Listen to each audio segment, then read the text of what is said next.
marches comme un aveugle qui ne sait pas où il va. Tu marches comme un sourd qui n'entend rien du tout.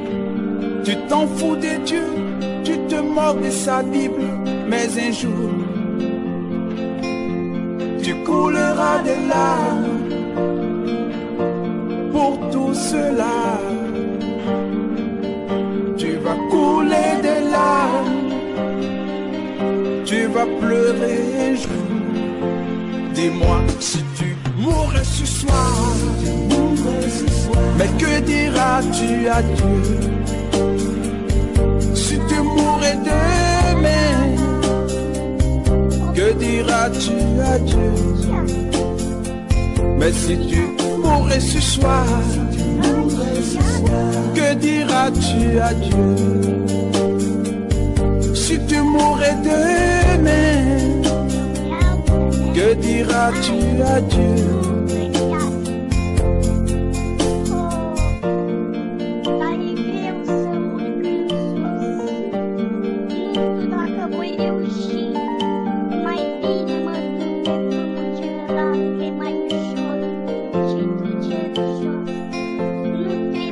Tu peux tout avoir dans ce monde pourri. Les plus belles maisons, les plus belles voitures, toutes les plus belles filles viendront à tes pieds. Mais un jour, tu couleras des larmes pour tout cela. Tu vas couler des larmes, tu vas pleurer un jour. Dis-moi si tu mourrais ce soir, mais que diras-tu à Dieu? Si tu mourrais demain, que diras-tu à Dieu? Si tu mourrais ce soir,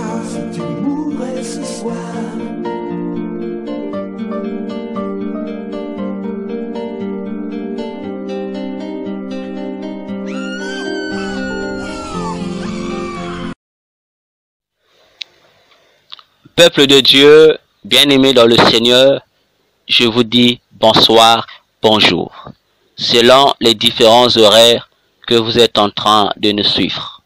C'est toujours moi, votre humble serviteur, le docteur Véracité KTN. Je viens sur ce plateau Mystère du ciel, vous partager, comme nous savons le faire, la nourriture céleste, les choses d'en haut. Parce que le Seigneur Jésus disait dans Matthieu 11 qu'il s'adressait à ses disciples en leur faisant savoir que c'était à eux le privilège, c'est à eux plutôt qu'a été donné le privilège de comprendre, de connaître les mystères de Dieu.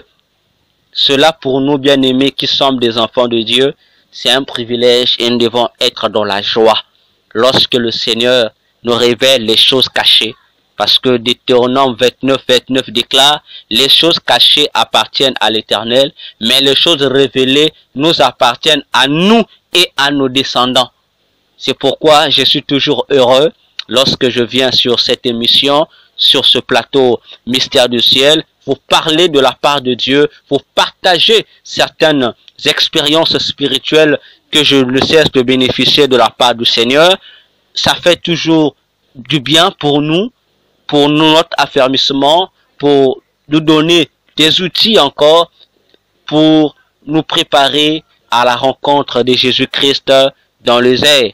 Je vous le répète toujours, il ne nous reste qu'une minute à vivre sur la terre, d'après le mot du Seigneur, pour qu'il vienne récupérer son Église. Ainsi, aujourd'hui, nous sommes dans notre dernière preuve sur la question de savoir si le berger Moïse est-il prophète de Dieu ou pas. Aujourd'hui, nous livrons notre dernière preuve pour vous convaincre et vous rassurer de ne pas être troublé ou emporté par tout vent de doctrine qui vous disent le contraire. C'est pour cette raison, bien-aimés, nous sommes aujourd'hui ici pour vous donner notre unième preuve, c'est-à-dire la 9e preuve qui est la dernière, pas la dernière, mais la dernière par rapport à cette première série de questions que nous avons étalées ici. Mais avant tout, nous allons prier afin de pouvoir recommander ces instants entre les mains du Seigneur. Prions ensemble. Seigneur Jésus-Christ, Maître des temps et des circonstances, nous te disons merci pour cette nouvelle opportunité que tu nous accordes de nous retrouver encore, Seigneur, avec les différents auditeurs, auditrices qui nous suivent présentement. Merci, Seigneur, pour ceux que tu as disposés pour écouter, Seigneur, ce que nous allons nous partager ce soir, pour la gloire de ton nom. Seigneur Jésus, je te confie les cœurs, je te confie l'attention, je te confie, Seigneur Père, l'intelligence de chaque frère, de chaque sœur, de chaque homme, de chaque femme, de chaque enfant qui nous suivent maintenant et de ceux qui nous suivront, Seigneur, dans les jours à venir, afin que toi-même, tu les amènes dans la profondeur de ta pensée, de ta révélation. Seigneur, couvre cette émission par ton sang et par ton feu, que tout ce que l'ennemi voudra faire soit nul et sans effet. Toute interférence, problème de connexion, problème de réseau, tombe au nom de Jésus. Nous proclamons ta victoire. Merci, car tu as dit la fin d'une chose vaut mieux que son commencement. Cela est écrit dans ta parole. Merci, Père, pour le cœur disposé, pour l'esprit qui va nous donner l'intelligence de comprendre ce que tu as nous révélé ce soir. À toi la gloire, à toi l'honneur. Merci Jésus. Amen. Bien-aimés, chantons encore ce cantique avec pour glorifier le Seigneur.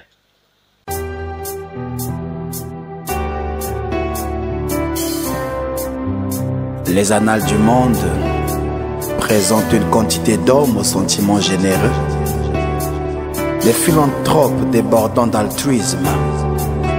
Si Jésus n'était rien d'autre qu'une de ces honorables personnes, il n'y aurait pas autant de polémiques autour de lui.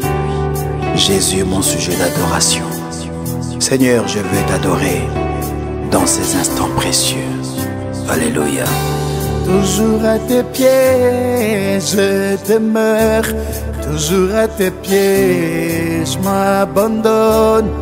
Oui, Seigneur, mon divin roi, mon absolu, le sujet de mon adoration.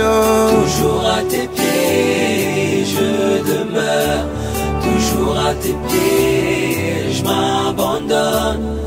Oui, Seigneur, mon divin roi, mon absolu, le sujet de mon adoration. Toujours à tes pieds, oui, je demeure. Toujours à tes pieds, je m'abandonne. Oui, Seigneur, mon divin roi, mon absolu, le sujet de mon adoration. Toujours à tes pieds, je demeure. Toujours à tes pieds, je m'abandonne. Oui, Seigneur, mon divin roi, mon absolu, le sujet de mon adoration. Seigneur Jésus, tu es l'encre de ma plume, le sang de ma mélodie, les plus belles lettres de ma poésie, jamais exprimées.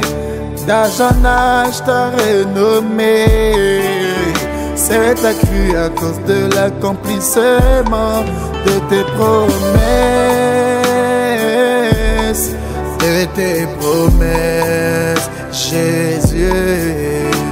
Des empereurs romains aux leaders communistes, des philosophes athées aux théologiens juifs, des imams aux prêtres bouddhistes, tous ont utilisé des moyens possibles et inimaginables pour venir à bout des disciples de Jésus-Christ. Mais pour nous, si jamais un homme était Dieu ou Dieu était un homme, Jésus-Christ est le Dieu à la fois.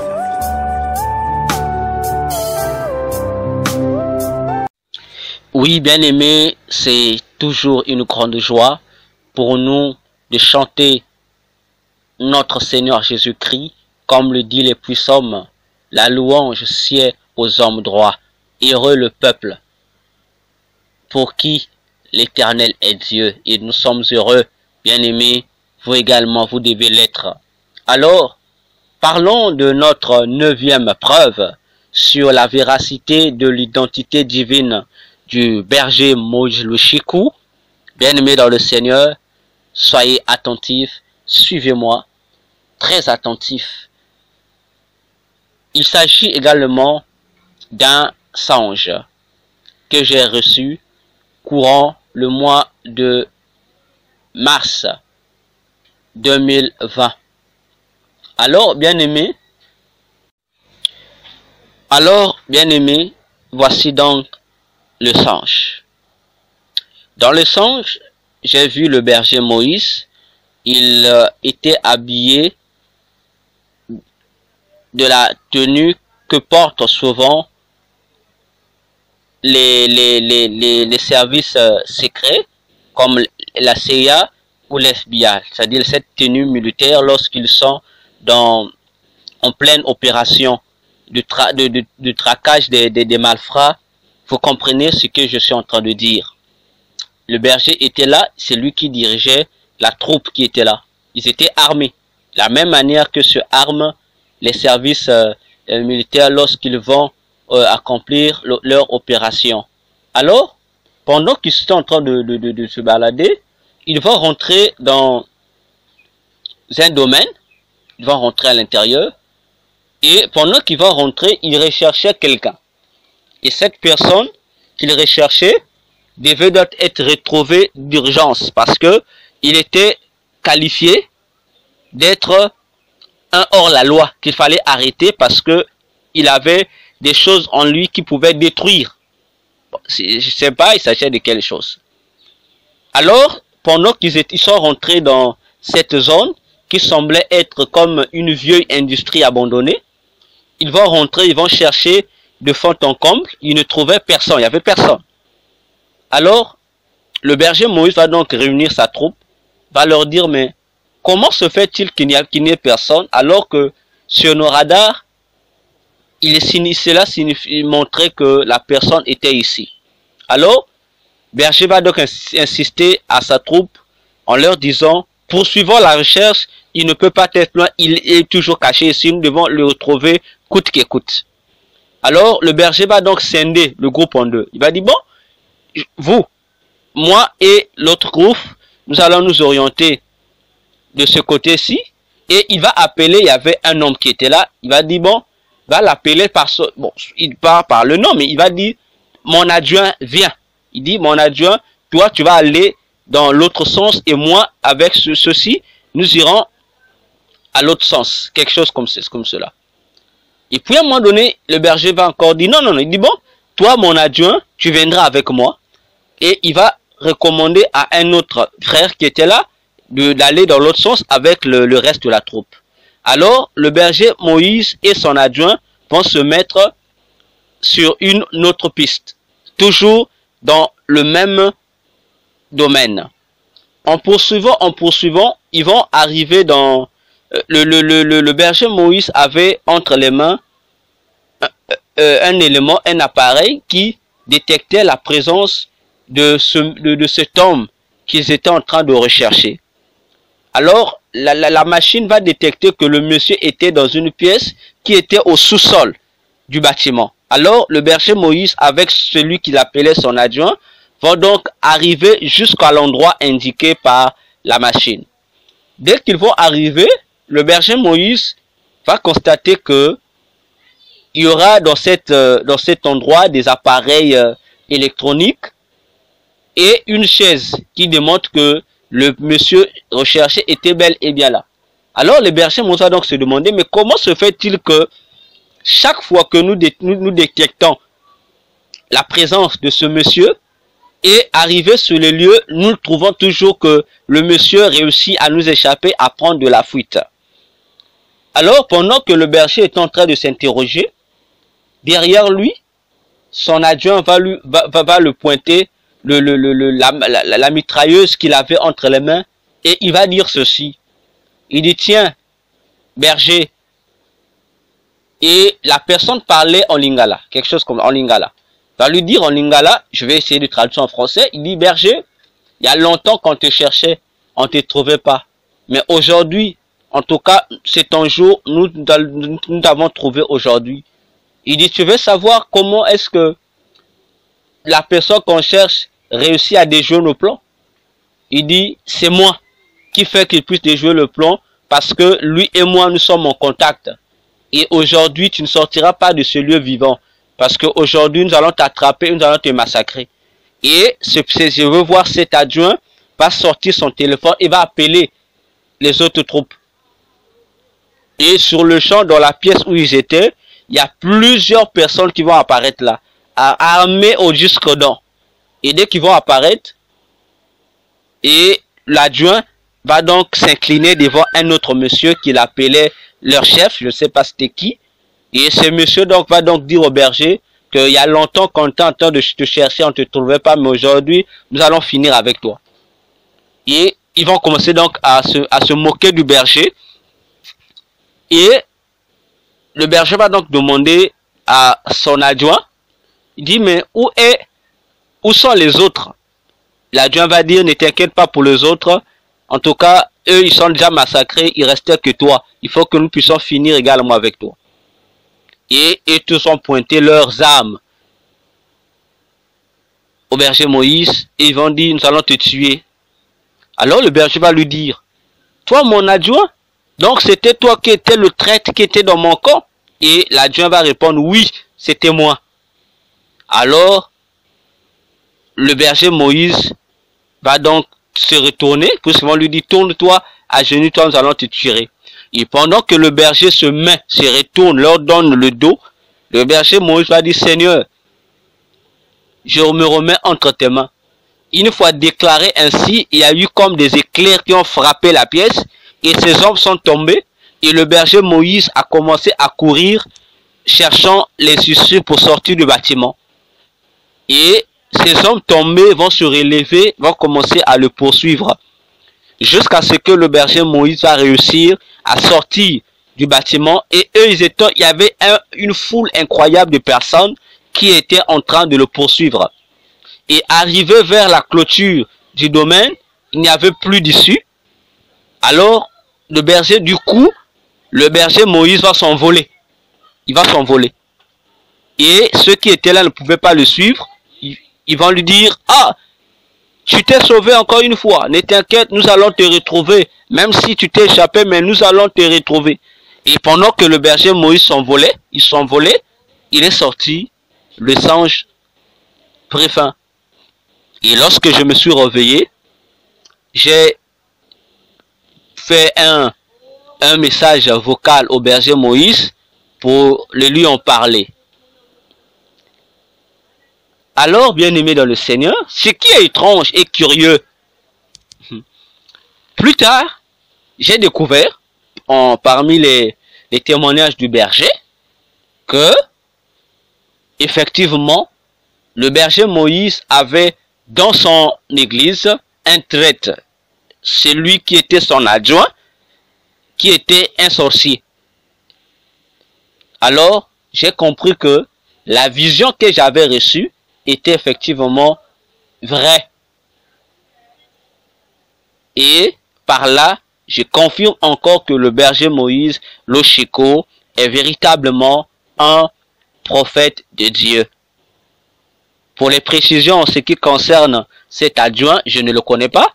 Posez des questions au berger Moïse, il est bien placé pour vous répondre à ce sujet. Que Dieu vous bénisse. C'était là notre dernière preuve pour confirmer l'authenticité du ministère du berger Moïse comme venant de Dieu. Vous tous qui nous avez suivis, merci pour votre patience, votre persévérance en suivant les 9 parties de cette émission sur le berger Moïse prophète, vrai ou faux. Merci. N'oubliez pas de liker cette vidéo, n'oubliez pas de vous abonner sur notre chaîne. Et n'oubliez pas également de la partager. Que Dieu vous bénisse. Nous allons nous retrouver dans notre prochaine émission Soyez toujours connectés. Suivez cette chaîne Véracité KTN. Suivez. Que Dieu vous bénisse. À bientôt.